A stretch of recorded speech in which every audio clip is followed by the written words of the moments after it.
the idea, and I'm a physical therapist, so for me, I can be a little bit more cavalier in my application, stealing a term from Chris Johnson there, of exercise and push through a little bit more pain.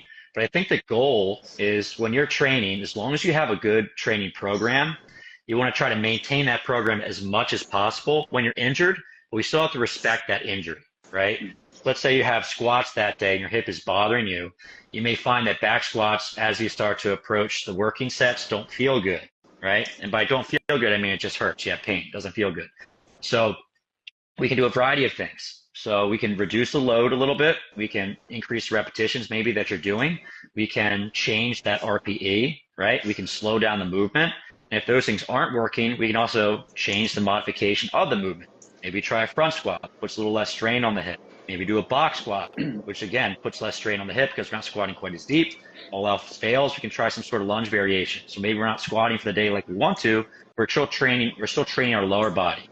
And two good things happen when you do this appropriately. So one, if you push through pain, and we've all been guilty of this, right? Like, oh my gosh, my back hurts, but I really want to get through the set. I'm going to give it a go.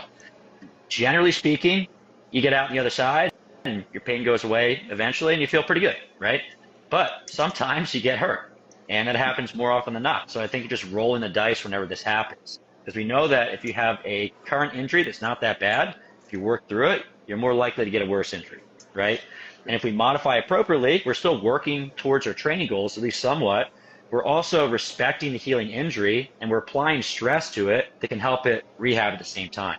And that's that kind of win-win situation I'm looking for as much as possible, folks. Because it happens all the time, particularly as you age. You go to the gym like, whoa, what's going on with my elbow today? It just feels off, right? Yeah. And I tell you what, if you push through that, you're just playing with fire. But if you make a smart modification, allows you to train comfortably, doesn't really affect your long-term training whatsoever. So it's always important to do that. Make those modifications when you can.